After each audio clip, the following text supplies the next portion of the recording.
ये कहानी की शुरुआत 2002 में हैदराबाद स्टेशन से हुआ था।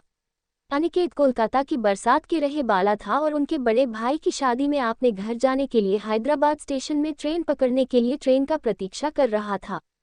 उस वक्त जनवरी का महीना था और ठंड बहुत ही गिर रहा था और अनिकेत का ट्रेन रात की 9:15 में था। एक खूबसूरत लड़की अपने हाथों में बैग लेकर भागते भागते अनिकेत के पास आया और कहा, आप बता सकते हैं कि हैदराबाद से कोलकाता जाने वाला ट्रेन कब तक आएगा? अनिकेत स्टेशन पर एक बेंच पर बैठा हुआ था। अनिकेत ने कहा, अभी 9 बज रहा है और कोलकाता जाने वाला ट्रेन 9:15 में था, लेकिन बहुत ज्यादा धुंध गिरने के कारण ट्रेन अभी 1 घंटा लेट है। लड़की ने कहा, थैंक यू। तभी अनिकेत ने कहा, बसे आप कोलकाता में कहाँ जाएंगे? लड़की ने कहा, क्यों? अनिकेत ने कहा, क्योंकि मैं भी कोलकाता जाने वाला हूँ, इसलिए पूछ रहा था। लड़की ने कहा, ओह अच्छा, दरअसल मैं कोलकाता की दमदम में रहता हूँ और आप? अनिकेत ने कहा, मैं बरसात में रहता हूँ। दोनों में बातचीत के दौरान लड़की ने अनिकेत के बगल में बैठ गया। तभी अनिकेत ने लड़की को एक कप कॉफी का ऑफर किया। लड़की ने कहा, हाँ, इतना ठंडी में 1 कप कॉफी चलेगा।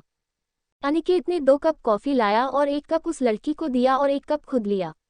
कॉफी पीते पीते अनिकेत ने कहा, हेलो, मैं अनिकेत हूँ और आपका नाम? लड़की ने कहा, मैं प्रिया हूँ। वैसे आप हैदराबाद में क्या करते हो? अनिकेत ने कहा, मैं यहाँ एक आईटी कंपनी में जॉब करता हूँ और मेरा बड़े भाई की शादी में मैं घर जा रहा हूँ। अगले फरवरी फर्स्ट वीक में मेरी बड़े बही की शादी है। और आप? प्रिया ने कहा, मैं यहाँ बीएससी का पढ़ाई कर रहा हूँ और 1 साल बचे है। मैं भी अपने बड़े बहन की शादी में जा रहा हूँ और उनका भी फरवरी फर्स्ट वीक में शादी है।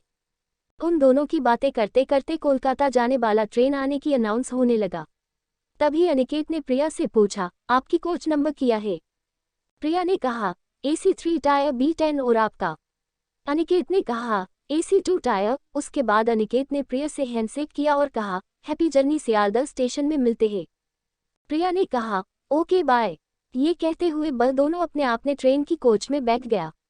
आपको बता दूं कि वह दोनों आपने फ़ोन नंबर शेयर नहीं किया था। अगले दिन शाम की 5 बजे वह दोनों सियालदह स्टेशन में पहुंच गया। अनिकेत प्रिया से मिलने के लिए बेचे था, इसलिए वह ट्रेन से जल्दी उतारकर AC 3 टायर B10 के दरवाजा के बाहर प्रिया की इंतजार करने लगा। कुछ देर में प्रिया ट्रेन से उतरा और कहा, आपका सफ़र कैसा रहा? अनिकेत ने कहा, बहुत ही अच्छा। अनिकेत की मन तो चाह रहा था कि प्रिया से उनका फ़ोन नंबर मांगे, लेकिन नहीं मांग पाया। फिर प्रिया ने कहा, थैंक यू अनिकेत, हमें सफ़र में साथ देने के लिए। फिर मिलेंगे। ये कहते हुए प्रिया अपने रास्ते में चला गया और अनिकेत उसे बस देख ही रहा था और कुछ देर बाद अनिकेत भी अपने घर की तरफ चल दिया। आपको बताऊं कि अनिकेत और प्रिया को पता ही नहीं था कि उन दोनों की जिंदगी में एक बहुत बड़ा सरप्राइज आने वाला है। वह सरप्राइज क्या है, चलिए जान लेते हैं। वह दिन आ ही गया जब अनिकेत की अपने बड़े भाई का शादी होने वाला था। अनिकेत ने अपने बड़े भाई और बारात के साथ लड़की के घर में शादी के लिए चला गया। तभी प्रिया ने अनिकेत को उसके जीजा जी के साथ देखकर हैरान हो गया। प्रिया ने सोचने लगा, अनिकेत ने कहा था कि उनका बड़े भाई की शादी है, मतलब प्रिया समझ गया था। आपको बता दूं कि इत्तेफाक से अनिकेत और प्रिया एक दूसरे का रिश्तेदार बनने वाला था, क्योंकि अनिकेत की जो भाभी बनने वाला था वह प्रिया के बड़े बहन था। अनिकेत ने पहले प्रिया को नहीं देखा था, लेकिन प्रिया खुद अनिकेत से मिलने के लिए आया और कहा, हेलो अनिकेत जी, मुझे पहचान रहे हो?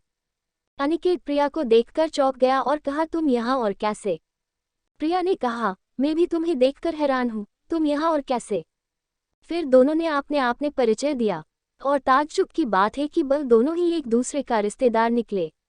वह दोनों बहुत खुश था, खास करके अनिकेत, क्योंकि प्रिया को वह बहुत पसंद था। शादी होने की 2 दिन बाद प्रिया ने अपने बड़े बहन को फ़ोन किया और वह फ़ोन अनिकेत ने उठाया। फिर उन दोनों में बहुत बातचीत हुआ। आखिर में प्रिया ने कहा, अब से तुम अपने नंबर से मुझे फ़ोन करना, मेरा फ़ोन नंबर दीदी के फ़ोन से ले लो। उसके बाद प्रिया ने अपने फ़ोन काट दिया। एक दिन अनिकेत ने प्रिया को रात 8 बजे अपने घर की बेलकुनी से फ़ोन किया और कहा, प्रिया कैसा हो? प्रिया, हाँ ठीक हूँ, और तुम? अनिकेत, हाँ मैं भी। कब जा रहे हो हैदराबाद? प्रिया, 10 दिन बाद। और तुम? अनिकेत, मैं भी, लेकिन अभी तक टिकट नहीं कटा। प्रिया, मैं भी अभी तक टिकट नहीं किया। अनिकेत, तो एक काम करता हूँ, मेरा और तुम्हारा एक ही साथ टिकट कर लेता हूँ। प्रिया, ठीक है कर लो। अनिकेत ने अचानक पूछा, तुम किसी से प्यार करते हो? मेरा मतलब तुम्हारा कोई बॉयफ्रेंड? प्रिया, अचानक ये सवाल। ना, अभी तक तो कोई नहीं। क्यों, किसी से प्यार करते हो क्या? अनिकेत, हाँ, तुमसे। प्रिया, पागल हो गया क्या? मजाक मत करो अनिकेत, सही सही बताओ ना, कौन है वह खुशनसीब लड़की जो तुम्हारी होने वाला? तभी अचानक अनिकेत की भाभी आ गया और कहा, अन्नी, किससे बात हो रहा है? कोई पसंद आ गया है क्या? क्योंकि अब तो तुम्हारा बारी है शादी करने का। बताओ बताओ, मैं तुम्हारे बड़े भाई से तुम्हारा शादी के लिए बात करूंगा। अनिकेत ने कहा, भाभी, मैं आपकी बहन प्रिया से बहुत प्यार करता हूँ। वह मुझे पहली बार हैदराबाद स्टेशन में मिले थे, तभी से प्रिया मुझे बहुत ही पसंद है और उस वक्त मुझे मालूम नहीं था कि वह आपकी बहन है।